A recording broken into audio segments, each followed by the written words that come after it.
Hello, hello, and welcome to the Color Whisperer Show, where we talk about all things home and healing.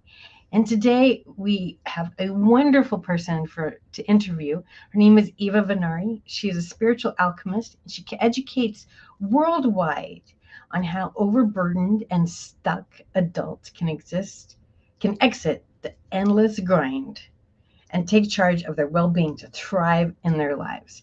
And I've had the pleasure of knowing this amazing woman for roughly 10 years. We'll figure that out. But she does so many amazing things, and you're going to be wowed by what she does and all the stuff she talks about. And, our health, it's physical, it's our body, it's our mind, and our spirit. And she helps heal all three. So, welcome, Eva.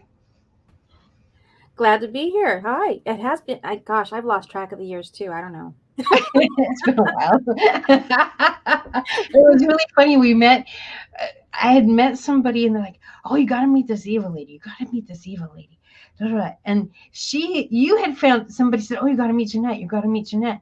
And then we were at this networking event and we were going through names and they said your name, you said your name out loud. And I was like, "Oh, I got to go talk to her." So I went up and I said, "We're supposed to meet."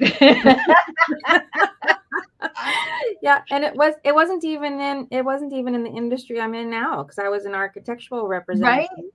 Yep, and working in natural stone industry. So I became your rep for, I think at the time it was Dow Tile, and then we went through all these other companies. But in the meantime, in the background, I started developing all of these gifts that I didn't know what to do with yet, until one day I did. And so I left the industry, and now I get to do this fun stuff that I do now.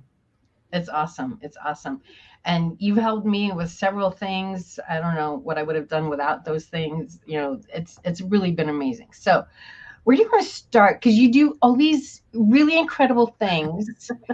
So, do you want to start with like just our body health, or do you want to start with the physical, the mental and spiritual health? Yeah, I mean, I want to have a little bit of fun with it, and Okay. that was like just based touching on where we started. And then everybody knows stone has energy to it, right? And I Yes. was one of the first to address how to use the natural stone slabs, in the house for countertop, for walls, for end tables, for headboards, as a means to solve a physical ailment for the clients. How do you want the space to feel? Not just look, like what do you want it to do? And people at first were looking at me like with the whole, I don't know, what are you doing, Eva? And uh, but that, energy work, that's something that came in with me. One of those things people call it being empathic, but I think it's more than that. I'm not reading so much the energy around me in the way of adopting it. It's just like, okay, how is this affecting our bodies? And that became the focus of the healing and the healing work that I started to do. Because here's the fun thing: I'm a nerd and scientist at heart. So what makes the color in a natural stone is the same stuff that makes us up. So minerals make the color. Just like thinking about the what are those, the neon lights, right? So you have to have a certain mineral in the air in order for when you turn on the electricity to that bulb, then it shines a certain color based on the mineral. Same thing with when you're looking at stone. Natural stone has that, and those same minerals are, we're made of that. And if we don't have the preferred minerals in our body, it causes dysfunction. A lot of it, I found out. And so this then became my goal, is like, how do I find out what the body actually needs to displace these toxins that we don't live in a bubble. So how do we do that in order to get rid of chronic illness? And that's what started it. That's what got the ball rolling, these questions. So tell us about your story with chronic illness and what really led you down this path of healing. Yeah, well, because I was dealing with over 30 different symptoms that collected over the years. It started with depression, and I guess that was my early teen years. And then it developed into autoimmune disorder with a bunch, the typical Epstein-Barr thing that they blame chronic fatigue on, and It's like, it turns out that wasn't why I had chronic fatigue. It just happens that my immune system was low because I was full of toxins. But I had to discover that. It took me 16 years of searching and barking up the wrong tree with doctors to collect all of these different diagnoses for which they said there's no cure. And I said, that's unacceptable. So I'm not going to talk to you people anymore. You are dismissed. My body knows better. Woohoo! You know, I'm an Italian and I'm stubborn and I use it to my will, not to, you know, for good. This was the idea. If you give your body what it needs, it can heal itself. And so I was stumbling through the world, you know, trying to get through. Why am I so chronically fatigued? And then raising kids at the same time. And, you know, just dealing with all of these problems that kept me from being able to tuck my kids in at night. I was that tired. I couldn't get off the couch. So chronic fatigue, anxiety, insomnia, depression, fibromyalgia, skin, heart palpitations, short-term memory loss, arthritis, osteo. I was told I had going to be in a wheelchair by the age of 35. Short-term memory loss, the list goes on, including hypothyroidism, which a lot of people get that diagnosis and they think, oh, good, I'm on medication, I'm done. No, you're not. So that was my beginning of a very long journey of 16 years, like I said, to find the mineral balancing work that I now offer to help people overcome all of these seemingly unrelated problems. But you can overcome them without medications. Yay. Because the medications often cause other issues, you know, and the medications themselves say that, you know, here's the side effects. If you take this medication for a long time, then you're going to need another medication for this. That's going to happen because this medication, you know, it just becomes a very, you know, long road of, well, here's another medication, here's another medication, here's another medication. And none of it's actually making you well. No, it's just blocking the symptom. And it's also doing what I call creating a sticky spot. And this is where elementals and demonics, we're going to turn a corner in this world. You have these entities that are looking to, you know, take over your body. And I'm not, you know, if something's actually happening, then you're not imagining you're being attacked. This is what's always going on. You know, they say that evil never rests, and it's true. And so when you take a medication, anything that changes your physical body from being able to produce its own chemicals, you have the best pharmacy right here in the body. And employing that is the best chance by taking the minerals that we need. But when we take something systemically, it actually cuts off our connection to source. Yeah, years ago I had depression bad, and it was when Zoloft was new, and I knew it. I mean, it took a lot for me to go, yes, indeed I'm depressed, and yes, I need to do something. But the doctor just said, here, you're going to take these, and I put them on. I started taking them, and I was like, there's something taking over my brain, and I was really freaking out because I could feel, and I'm like, this doesn't feel right. And back then they had all those commercials. You remember those commercials of, this is what Zoloft does to your brain? And I'm like, well, I guess it's doing what it's supposed to be doing, because my brain kind of feels like what the cartoon looks like. But at the same time, I was like, this doesn't feel good. And there are a lot of people who are on those drugs for decades. And I was like, I'm not doing this for a long time. I mean, I was very new in the world of woo back then. And I just knew, I said, this is not going to be a long-term thing for me. And maybe I need it right now because, you know, the world was pretty dark, and I accepted the general rule of what to do at the time because I didn't have a better idea. But at the same time, I knew I had to find some other resolutions as well. And I took it for about 6 months. But I was like, there's no way I'm going to take this thing forever, because I could literally feel it changing my brain. Yeah, it can change things. You know, we think that feelings come first, and then our thoughts come afterwards. And it's a bigger story than that. it's the filters of our belief system through which we live our lives, and everything is pressed through, that says we have a judgment about what's going on. Because you can have two people go through the same traumatic event, one person come out okay and one person have PTSD. And that has to do with their filters. How do they believe in life? What are they thinking all the time? And so what their Zoloft was doing, as an example, is basically taking the filter out and just giving you, this is the good feeling. So those emotional places where we gain our insight, I call them our emotional GPS, become absent.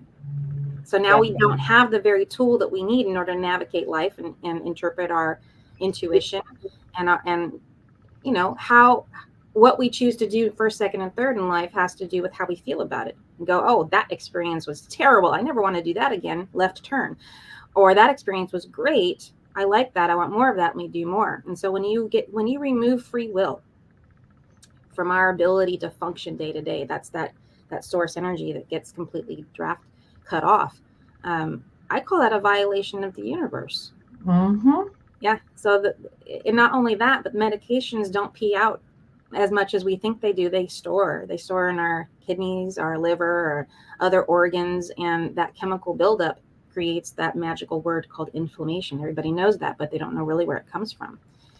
And so it's, as you can see, it's like one thing connects to another thing, and we can connect the dots more the larger we make the story, from the physical body all the way to our spiritual self, and that includes our environment of our home. Oh yeah. Because if you have things, elementals, and let's talk about what am I talking about? We're talking about demonics. We're talking about people are like, oh, Eva, the devil doesn't exist. Well, what am I exercising then? When I'm calling in angels and they're working with me and we're talking about, all right, we've got to close this hellhole, or we've got to, somebody killed themselves in this spot. So let's heal that, because you can feel that in your home. If you ever moved into a house or been into a space and you feel kind of creeped out, you're like, wow, I want to buy this house, but I somehow don't feel like I can. Something happened there, And the way I put it is, if you ever walk in a room right after there's been an argument, and you just like, I want to, like, you just know, and or if somebody's really sick and you walk into a house and you can still feel that sickness is good, and maybe they just died, the body's been removed, but the house still feels sick. Yeah. And it's because it's that energy that's still staying there. Yeah. So, on a more tangible level of like people going, oh yeah, I felt that. Yeah. And you and I are pretty empathic, and we feel a lot of stuff that a lot of people don't. But for people who may not be as tuned in as that, it's like you walked in a room and somebody's arguing and you're just like, ooh, and it's not just because they're there and they're embarrassed or guilty or whatever, and they don't want you there. It's like, no, there's an energy there that you're going away from. Yeah, we feel our bodies have a much larger unseen force that is all around us. People hear the word auric field. It really is, around the body, and it actually extends out as 9 meters or more outside of us. And that's why we know when somebody has walked in the room and is looking at us from far away. It's our bodies, feeling each other. It's mystery stuff. It's fun to think about and to play with. But there are things to know, and if you know those details, then at least you can navigate and go, oh, that was just me picking up on another person. But in the case of picking up on energies, I think a lot of people discount their intuition. They think that they're not empathic when they actually are. The most common intuitive channel of being the 5 that match our physical senses, sight, sound, smell, taste, and touch. So we have mirrored the spiritual senses, clairvoyance, clairaudience, claircognizance is the one I was talking about. It's that gut feeling. So people who say, oh, I'm not psychic, I don't know. If you walk in a room and you know that you have a knowing, that's intuition. That knowing is you walked in and you're like, ooh, things are different here. You'd be really obtuse. I don't know very many obtuse people who are just so self-absorbed that they cannot feel when there was, some sort of traumatic event in a place. I've not met very many people who can't even if they can't say things like I'm not a psychic, or they can't say I am psychic or I am intuitive, they'll admit, most people admit to, I just knew that. They have that claircognizance is very common. So yeah, you have it. And here's the fun part. You can develop the other ones. Yes. We went to, some friends and I went into the Ripley's building in St. Augustine, Florida, which is one of the most haunted places Yes. in the United States or is it the planet? It's supposed to be. So they take you to the museum. We went on a haunted tour. So they took us to the museum at night. And then the museum, it's the museum part, which is fine. And then they take us to the end, which the last room, and it's a southern home. And so the way a southern home is usually built is there's a drawing room and there's a living room. There's a place for the men to go do their thing and a place for the women to do their thing. And then they have a ball and they open up the door and it becomes one big room. So one of these rooms where they had opened up those doors, but one of these rooms was kind of like a huge bay. It was like a alcove, it was a huge alcove, right? And so I walked underneath the beam to go into the alcove. And I just said, you know what? I don't want to do this. And I didn't go in. I didn't really care. I just was like, yeah, I don't need to go back over there. Mm-hmm. My friends did, and they came back and like, oh yeah, something pricked my neck, and it was really cold, and it was this, and it was that, and so they didn't believe. One of my friends had some sight like me. The other friend, she didn't see nothing. She didn't believe nothing, but she's like, and you could hear everybody else whispering, it's really cold in there. Oh, I felt like something pricked my neck. I felt this, I felt that. What was really funny though, is I had a ghost follow me home from that. That was interesting. So I had to call somebody. Fortunately, it was on the West Coast. It wasn't so late. And I'm like, help, what do I do? Because the girl thinks I can help her and I don't know what to do except say, go back home to mama. Yeah, tell it no, you're not welcome. So, that was my first experience having a ghost latch onto me like that. So I was like, what do I do?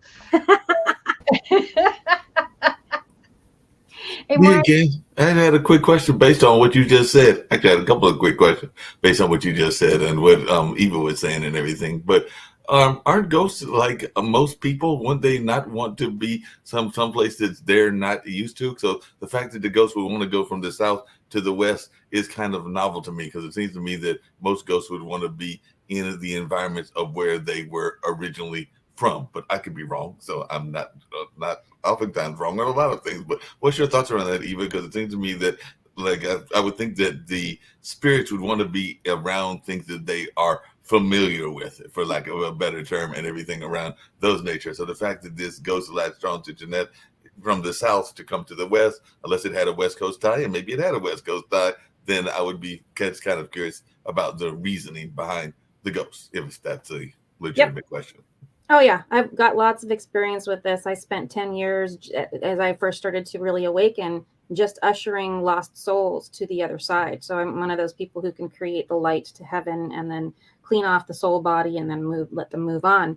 If they don't make it through that white light that everybody talks about right after death, there's like, you got a window of time. And if you miss it, you got to find somebody like me.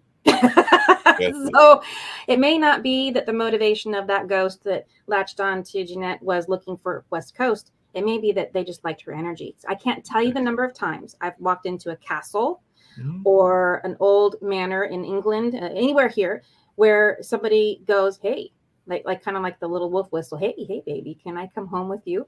No, you can't. So some of them I ask, the conversation is up here. Telepathy. They're people. They were people with bodies. Now they're just people without bodies. They have motivations that are different, just like every other human being does. And so you ask them, do you want to leave? And most of them say, yeah, can you send me back? Yes, I can. Whenever you're ready, we can just do this and we'll have a quick conversation. We'll clear out anything that needs to be cleared and off they go and they're done.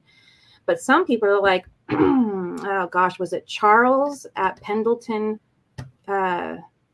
his house in England? he came up to me as I'm looking at his childhood photo, and he goes, "That's me," in my ear.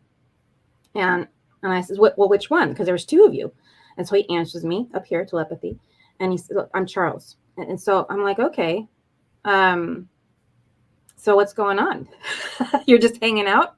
And mind you, there is a crowd. It's like, this is a public, for public consumption now. Part of the house was open to the public. And he says, "Oh, this is my home and I want to be here." Okay, so I says, "All right, well, you just find me here whenever you're ready to go back, and I'll take care of it." And he goes, "Will do." And every once in a while he pops in just to say hello, and then he's off again. Well, So along the same kind of lines, because I've talked to Jeanette about this before, and she's aware of this. One of the places, because I do a variety of jobs, and one of the places I work at is a African American Cultural Arts Center that was a historical building that was actually created during the around the time of slavery or after slavery in Reconstruction in the late 1800s, and has some very rich history and all of that. So it's now converted. The church itself has moved to a different location and moved several decades ago, but it is now a converted building into an artistic building. But it is a lot of energy, both of people that have passed on recently, as well as those that were there in the church. And I don't know anybody that has worked at the building.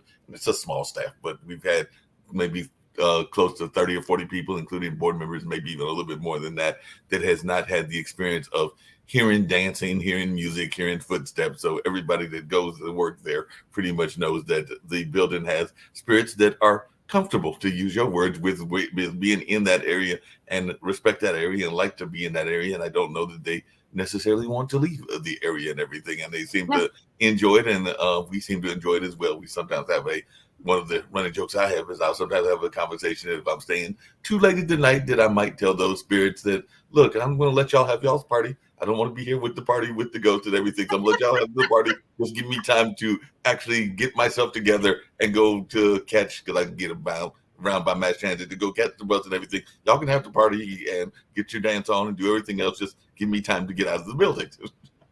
Yeah. Well, people get very scared of things they can't see, right? Uh-huh. Yeah. And it can be uncomfortable, but they really are just people without their bodies. That's it. And they can stay. So it's like, I'll find oftentimes young children who are stuck in manners, and they'll be in like the kids' playroom. And I'll be going through I do a lot of museums and a lot of travel. And so I'll come across somebody and there'll be a little library or a little seat, and I'll notice them.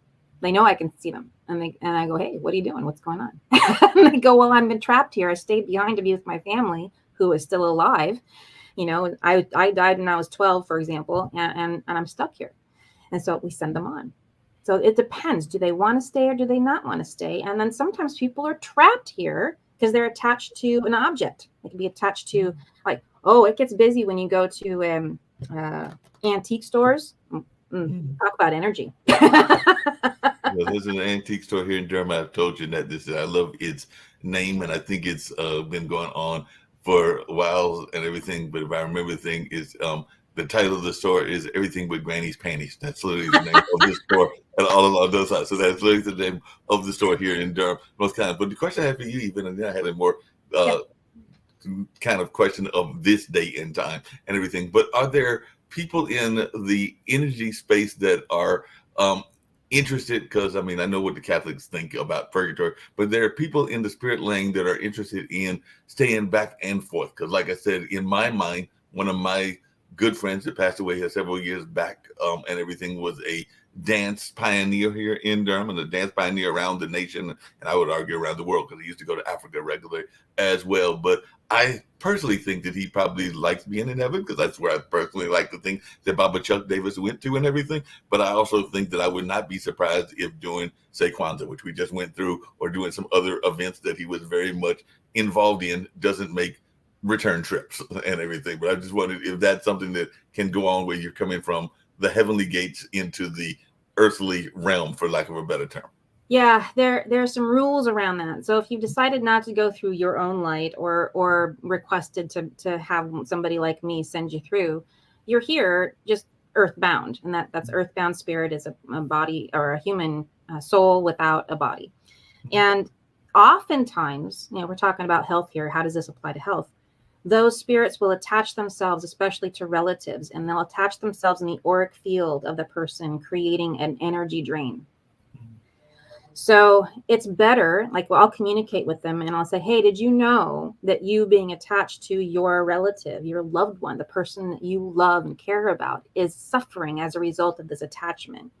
Oh my God, no, I didn't know. They get really upset. And I go, okay, so here's the deal. I can clean you up, get you set up with the tools you need to complete whatever it is you want to complete. You got to go to the other side. And then every time any of your loved ones think of you or speak your name, you can come back with that permission slip.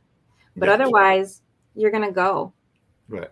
I says, your time here is over. And so we have that conversation, and those are the rules around it. So if you think of somebody who's passed on, that thought is a permission slip. That's how we live forever. Mm-hmm. It's because those that we left behind who love us still, they think of us, and then we can come over. But when you're done, you do go back.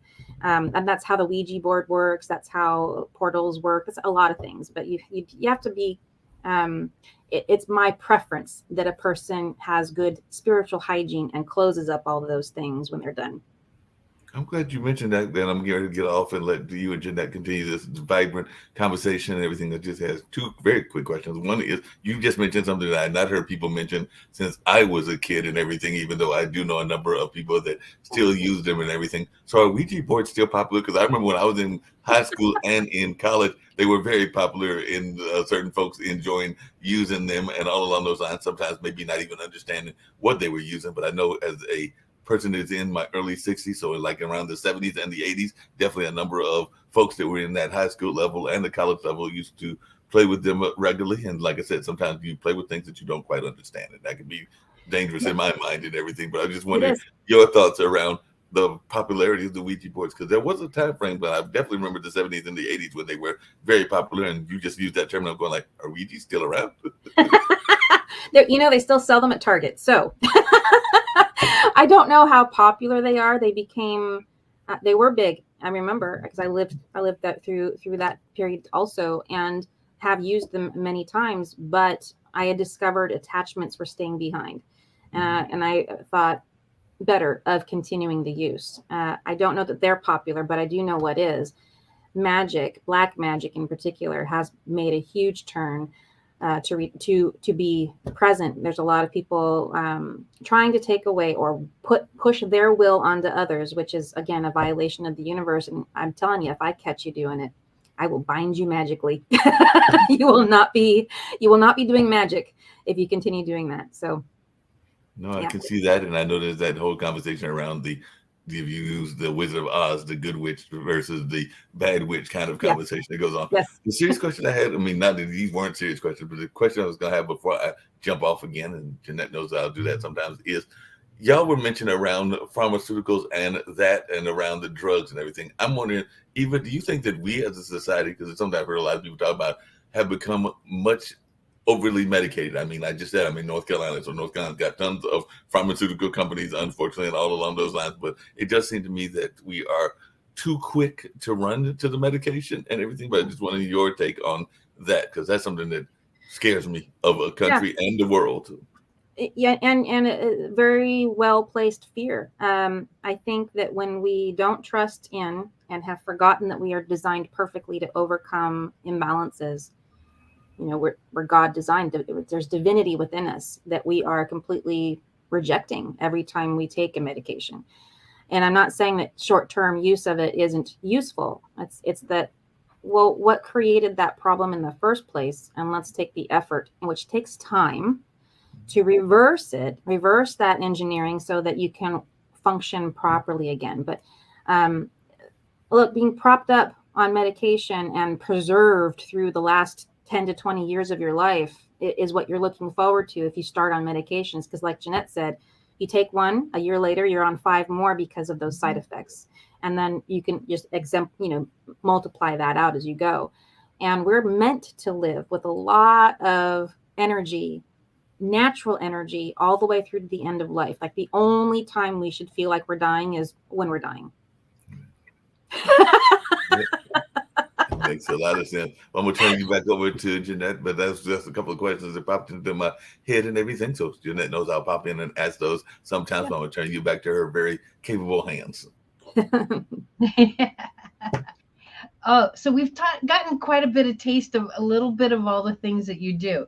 Yeah. So I want to spend a few minutes and talk about how you roll them all together, because you have really incredible healthcare system that you've created using mind, body, and soul to create wellness on a level that I don't see very often.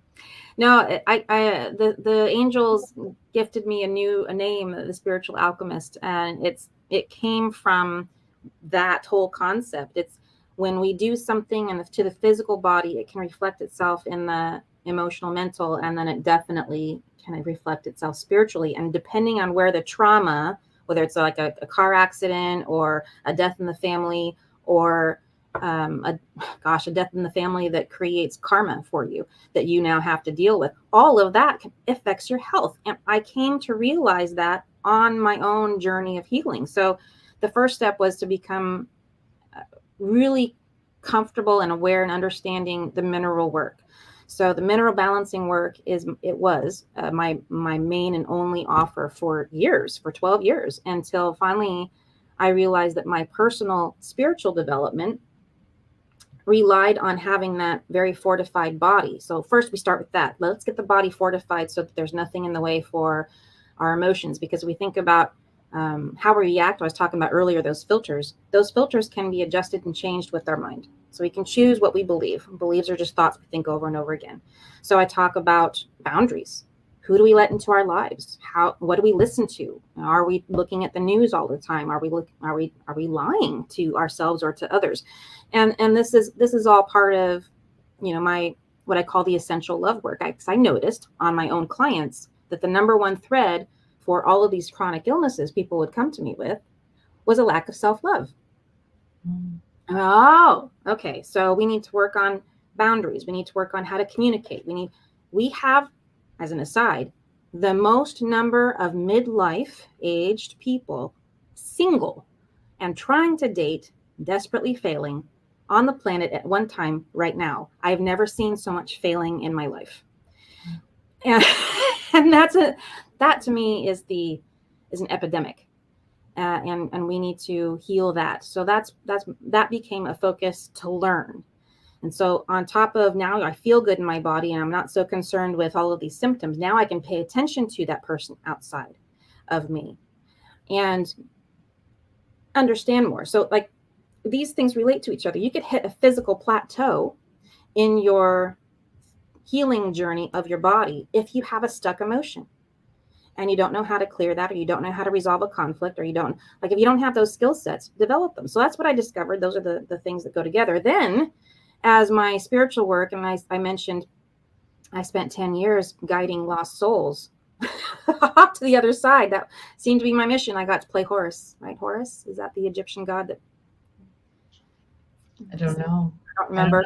I could have that wrong. Maybe somebody knows for sure and can put it in comments. But the idea was I was set to task, and people without their bodies were showing up in my house. And so my spiritual gifts started to be developed. And I discovered along the way that those who have a demonic force attached to them have the same symptoms as a person who is just minerally imbalanced. And wouldn't it be good to know if one's affecting the other and vice versa? Because you could be spinning your wheels doing something and hitting brick wall of plateau, or no longer making progress because you're not hitting on the full true holistic scale. You're just at physical or at mental. If you're going to a counselor and you're not making any headway in any of the other two, the counselor is not addressing the full scope of work. You got a spiritual thing going on and you're not making progress at the gym, you're not making progress with relationships, you got to solve the spiritual thing. So that's it. All together, it creates something I call ascension. And this is the full Monty. It's the complete comprehensive work of everything that I've learned, not only from an unreal amount of certifications on healings, from mineral balancing to, you know, Insophic Ray Reiki. It's like the list is long. Add all of that in, play with it, and then you've got this ability then to read. You're learning the how your body communicates with you along the way. And so when you're done, you're becoming master of you, as opposed to looking to others for help, going to the doctor for help, going to your counselor for help. Not that you shouldn't ever go to anybody ever again, but at least you're going to go there with some knowledge ahead of time and go, I'm intuitively feeling that I have some sort of inflammation right here. Not sure what's going on, but left shoulder also means something feminine, right? Shoulder is bearing responsibility. So like, you can come in to see a doctor with a little bit more information than just fix me. Oh yeah. That's the practical use of this. Right? Our bodies. So it's like, you've been to cathedrals in Europe, but we go into and as you know, 21st century folk, we go into cathedrals and we're like, oh, look, there's a beautiful stained glass window. Oh, look, here's a crypt of somebody who there's a, you know, a replica of their body on it. And we don't see the story, because those things were meant for people who couldn't read. And everything in that stained glass window tells a story. They talk about the apostles, and like Catholicism, all I remember is St. Peter has the keys, but each of the apostles has a symbol that, you know, we learned maybe in catechism and we forgot, you know, but because it's not something that's part of our daily lives, we don't think about it. We don't see it. And even the colors in the mean something. And there's little movements that mean something. When you're looking at the crypts, and, you know, is the sword by their side? Is the sword across them? Is there, is the dog underneath their head as a pillow? Is it at their feet? Is it, all of these things mean something that you and I, we were never, well, okay, you and I maybe were taught a little bit because we have an interest in these things, but our world is not taught this unless you're going to a cathedral and you ask questions, and maybe the docent knows, you know, but that's not our way of communication. And so we're used to, oh, well, here's a plaque that tells us what this thing says, instead of being able to look at it and go, oh, yes, there's a lot of messages here. And so our bodies are the same thing. Each part of our body, each organ has a message, and we're never taught how to read that book. How to, you know, we're not given that manual because it's not something we've been taught to. Let's, you know, well, I go to the doctor and the doctor fixes it. Well, the doctor doesn't have that manual either. Yeah. So the more we can be aware of what that manual is, and aware of really what is our body actually telling us, we have so much more power. Yeah, we do. And that's the key to everything. I was, so after my ex-husband, he passed away 12 years after the divorce, and he decided to attach himself. That's how I learned about the spiritual attachment, because I started feeling even more lethargic. I couldn't think, foggy thinking, and I was like, oh God, I need more sleep. I don't know what's going on. He attached himself to my auric field, and I could actually hear him in my head.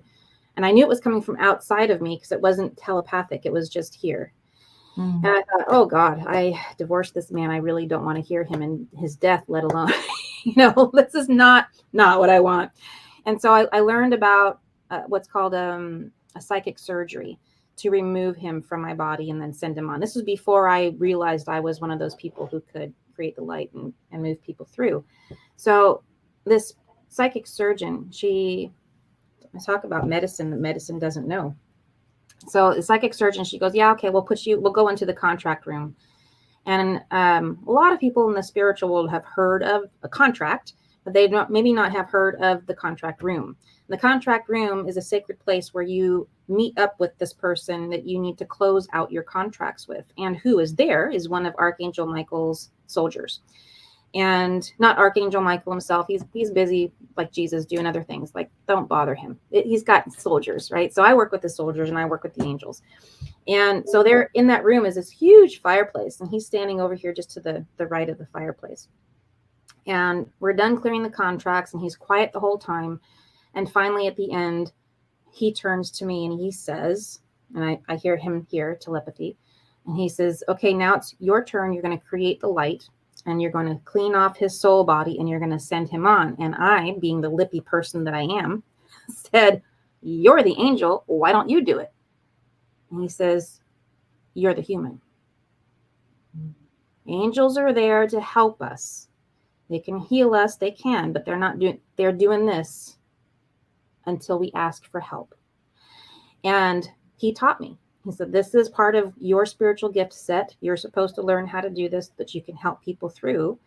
This whole situation was meant to help guide you and train you and teach you. Now, these are things that I gleaned from that. The angel only said, you're the human. But I gathered that as, there is value in this clay body that is connected to the earth while we're on it. And spiritually, our chakras attach us to our source energy while we're here. This is what gives us the magic power. So why do demons want us? Because they don't have that ability. And that's the motivation. They want in, they want to attach, they want to go to heaven because they're not allowed there. And what do? They want to hitch a ride on us when we die. No. No. Protect your free will. Yeah. Protect your sovereignty. Understand that you have a responsibility for it. These are the biggest messages. And how do you do that? Well, this is what I solve. I take all the guesswork about all of that. And it's a big job. It's a big chunk of, like, how do you describe that? I don't know. I'm still working on it. There's a lot to this work. How do you ascend? You cannot ascend without your body. And I'm not saying die. I'm talking about go to the next level of your own expansion. How do you do that? You continue to pull away anything that doesn't belong. It's me again. Speaking of ascending, because you said something very powerful earlier, and I was really resonating with that, and I was resonating for a couple of reasons, which is this notion of people being in that single space and the amount of single people that are out there that are chasing something. I'm probably guilty of that myself in the 60s and everything, but I sometimes find that that's two things going on. Sometimes you are afraid to ask the people that you might need to ask that are your soulmates, but also sometimes the soulmates aren't willing to accept their gift the self and are too busy with their own kind of barriers as well. So it's one that deals with that part of the spiritual world. What is your thoughts around that? Because I do think that there's a lot of that conversation that goes on in that notion of rejection and even acceptance of oneself in the soulmate journey, and why there's a lot of people that are looking for love in all the wrong places, if I can use that analogy. Yeah. Well, I think the first thing is to realize that you don't have one soulmate. So there's an opening to that. Like, don't get stuck on the idea that you have to be attached to this one person that you find you're like, you are perfect for me and I want you. Like, first of all, that's desperate. So, but you know, we attract each other, right? Law of attraction says we're going to bring in the people that are our soulmates. Well, what is a soulmate? We go back to contracts. So before we drank the wine of forgetfulness and took over possession of our own bodies as we were born, we sat down across from each other and says, so I want you to bug the crap out of me for my spiritual expansion. What can I do for you? And we agreed to these things. We don't remember them, but we did. And so when we meet somebody and who's not in the place that we are, maybe there's still something in you that's vibrating at the level that they are that you need to fix. So use that as a guidepost. The other option, because I'm tired of being spiritually bullied and saying, well, it must be something within you. Not always. Sometimes it's just you're the rose and everybody likes to smell the rose. Cause and effect. Well, everybody loves to smell the rose, and I can definitely know about that spiritual bullying because I have had the pleasure or the ill pleasure of dating some church women, and sometimes the people that are in the church are ready to make that notion that you are the chosen one for that person, and you're still trying to figure out if you love them yourself, much less trying to have other people influence the decision. But they're sitting there going like, yes, y'all two are meant for each other, y'all are going to be perfect, and you're sitting there going like, wait a minute, I haven't even decided whether I like them yet, and y'all are ready to declare us husband and wife and everything. Yeah, it's your free will has to be taken into account. So you could be ready, you could find the person attractive, but they could have a spiritual contract that maybe you don't want to endeavor. So I'll give you an example, and similar to what you're talking about. I found somebody that we had connected on an energetic space, and I thought, oh wow, what a really interesting person. I want to get to know him better. Well, while I was getting to know him better, he was also dating an ex-girlfriend. Didn't tell me. Wow. And he called me up one day on the same day as our next date, and he says, yeah, I'm gonna have to not show up for the date. And I says, what's going on? And he says, well, I've decided to go back to my ex-girlfriend. Well, anytime you're going backwards, that means you haven't learned a lesson. Right. So for me, I decided, and I said to him after interviewing a little bit more, because I was very curious, and I says, I think my spirit has decided to decline the offer to learn whatever lesson it is that you need to learn. Sometimes you got to tell folks adios and bye, because I know I did that, literally walked out of relationships. So sometimes you have learned the lesson and it's time to walk away from it and everything. Another thing that I was just thinking about, because it was about that notion of spirits and people being in crypts and all along those lines. Because if I remember correctly, and I can look it up, it's kind of what y'all were looking up with the Egyptian gods and everything. I want to say that Duke, which is not that far from where I live and everything in Durham, got a very big Methodist tradition. And I want to say that their big church that is very popular, Duke Chapel and everything, that there are actually bodies in that church, because I think they have some crypts there and everything. And I think that some people are sometimes startled by that and are sometimes not knowing how to handle that and all along those lines. So I just wanted your thoughts around that, because sometimes in these historical buildings, and it might not be Duke, but I know there are other ones that they do have crypt bodies within those churches, and I know that exists. And sometimes, particularly our young folks, because sometimes that's who's going to college. They're sitting there like, wait a minute, I don't know if I can handle this. Yeah. Well, I mean, if we think about it, the only thing that makes the body worthwhile is our spirit in it. So as soon as it leaves, the body becomes a shell and there's nothing. So that's then becomes our own need for attachment to have the body around. I kind of am of the mind of let the earth reabsorb the person, don't preserve it in a box. That's my mind. But and I'm going to share a little secret too. People are afraid of dead bodies because they think the spirit is somewhere nearby. Ghosts, I tell you, the quietest place in the world for any human is the cemetery. Ghosts don't like to hang out where there's no humans. Right. They're going to be in the places where there's energy for them to be able to pull from all of the other humans who are still alive, so that they can enjoy the space too. Yeah. So now you're thinking, I'm going to avoid crowded spaces. Well, I do event planning, but I was actually having a funnier thought, and I'm going to definitely turn it back over to you, Jeanette, like I did earlier and everything. But I'm thinking, because I am a sports fan, and particularly around basketball and football, so I'm thinking that this Saturday and Sunday, there might be a whole lot of ghosts running around those NFL stadiums, because that would be where there would be hundreds of thousands, if not millions of people and everything. So I'm thinking that those ghosts might be really at like those games that are going on, whether it's Buffalo or Kansas City or a number of the other folks, because that would be a whole lot of people. Especially if they were sports fans, they're in their life. And so they're going to hang out and do the things that they enjoyed doing when they were alive. Yeah. Yeah. That makes a lot of sense. Yeah. These are fun. I have been collecting ghost stories since I was a kid, not really knowing why. I've just always had an interest in it. And I would ask people, have you ever seen a ghost? Like the innocent kid. Have you ever seen a ghost? I want a ghost story. And I collected them over the years, and my own. I've so many. It's fun. I've had some fun ghost stories too. And people are like, you've seen a ghost? I'm like, yeah. And Praise me again, because that's what Jeanette had another guest on before, and I have heard ghosts. I have felt ghosts.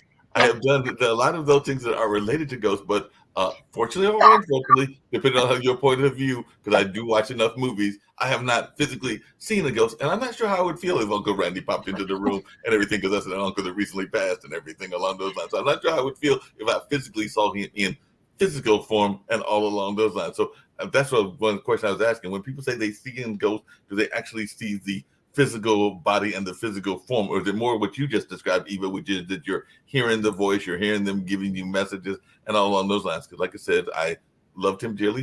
He was a little bit harsh in some of his personality, but I still loved him dearly. But I'm not sure how it would feel if like Uncle Randy popped up into a chair nearby and started like telling me his thoughts of my life and everything.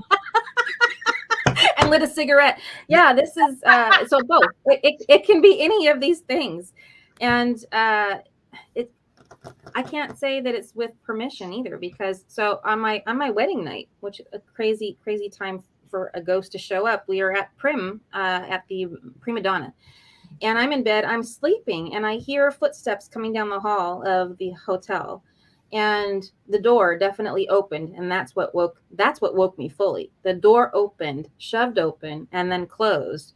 And then there was a ghost, and I could see her with my eyes, because I kind of looked at the foot of the bed from the pillows, and there was this woman, and I could see what she was dressed in, blonde hair and all this, and I go, oh, it's a ghost. And I put my head back on the pillow and fell back asleep. So we don't really know how we're going to react until we're in that moment. Yeah, that makes a lot of sense. Like you said, everybody has different clairs. So sometimes I tend to hear more than I see. Right. And so it depends on what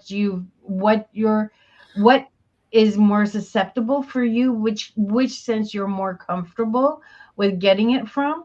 I had a client, I had an Uber one time, and the guy was like in his 60s, and I guess his dad had recently passed, and his dad shows up in the passenger seat, and he says, I need you to tell him stuff, but you can't tell him I'm here. He made it very clear I couldn't tell him that he was there.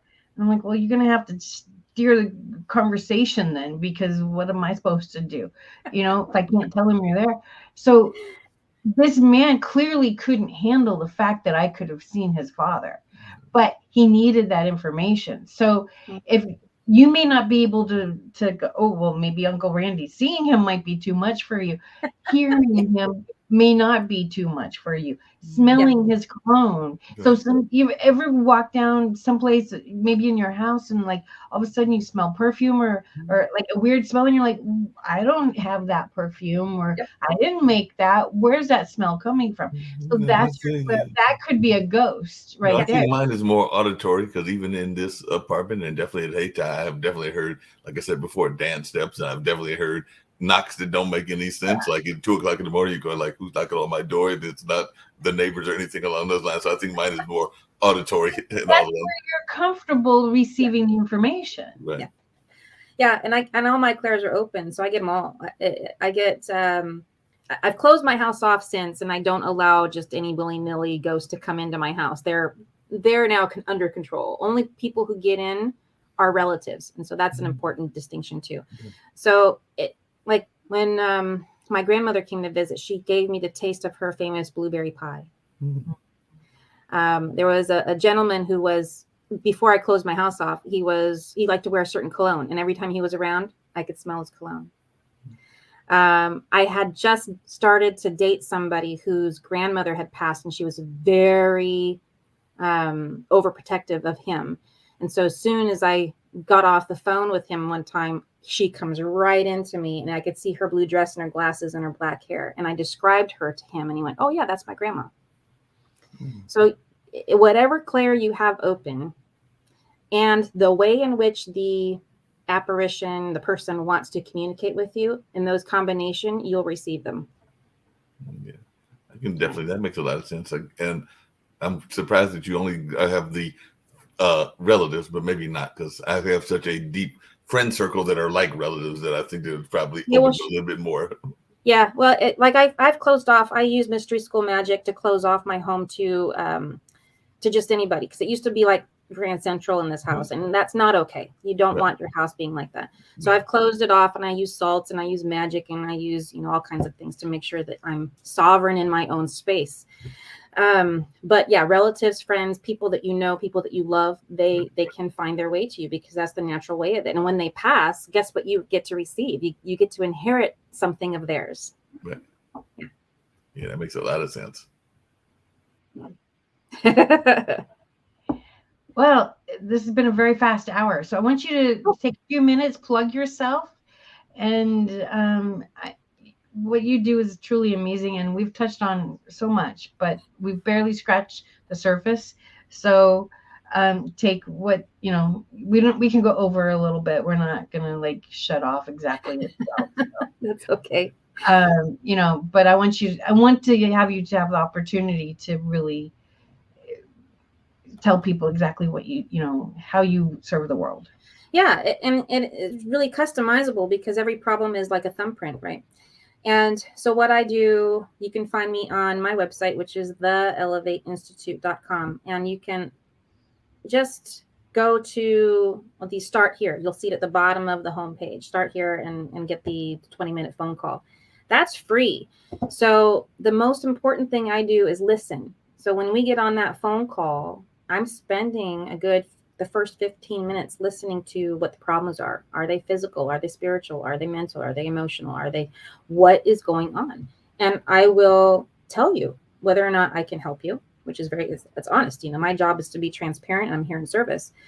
And I'll create your own package. And I'll say, all right, this is something you can step into, or we can augment that with this other part of the program, because I don't expect anybody to know what I offer as a complete. That's impossible.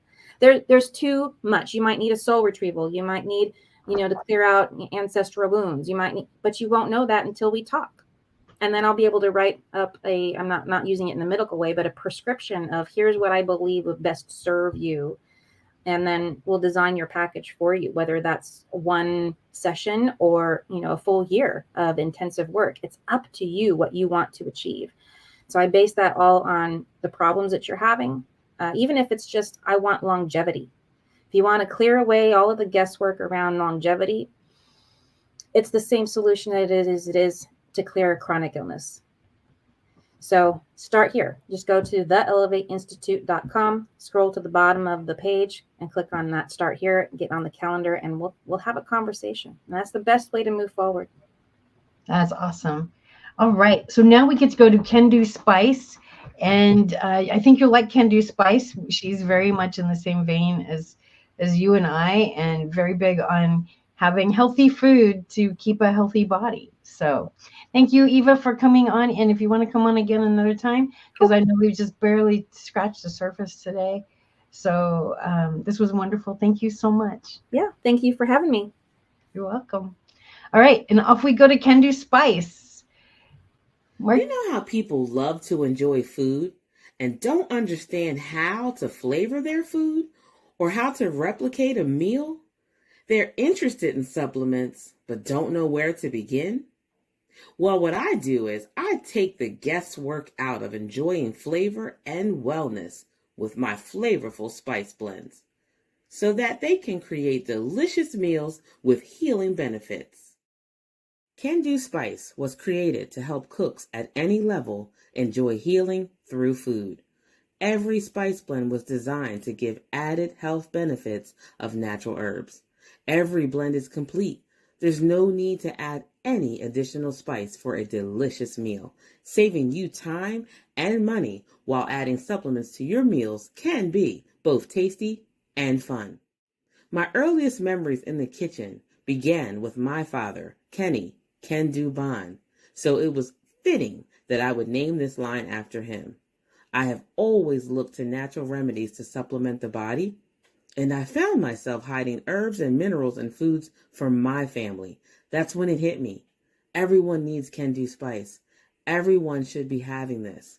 It's an exclusive brand for cooks at any level who want to create flavorful dishes with healing benefits that can satisfy the body and soul. Add a little spice to your life. Give Kendu Spice a try.